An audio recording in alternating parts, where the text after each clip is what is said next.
After removing the dressing, we will withdraw the introducer sheath about 2 to 3 centimeters in order to properly place the band on the patient's wrist so that there is no obstruction when seating the band.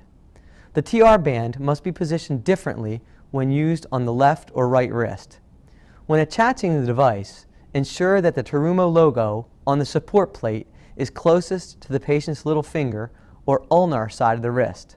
It is also important to align the green marker about 1 to 2 millimeters proximal to the puncture site and fix the strap on the wrist with the adjustable fastener. The green dot is located on the center of the compression balloon. Placement of the green dot is important because it ensures that the balloons are appropriately located on the radial artery to control bleeding.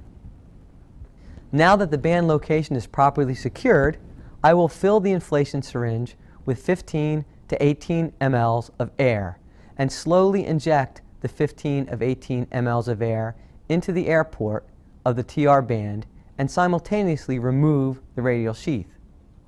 The air will be fully inserted when the sheath is completely removed.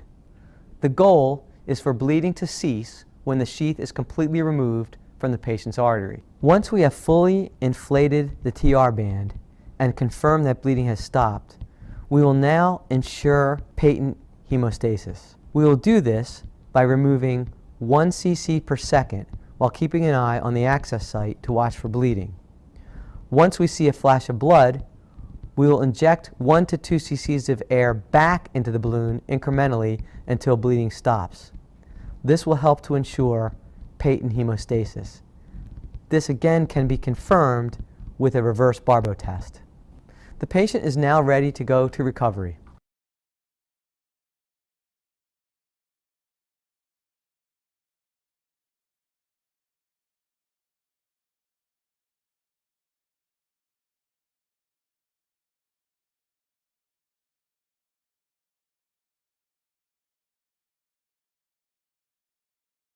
When it is time for the TR band to be removed, we will begin by removing the air in the balloon to check for hemostasis.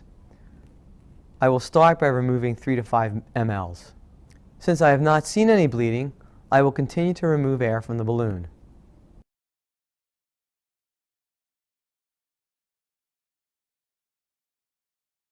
If bleeding is still seen, we will insert enough air to restore hemostasis and once again confirm patent hemostasis. After 15 to 30 minutes, the removal process can be repeated.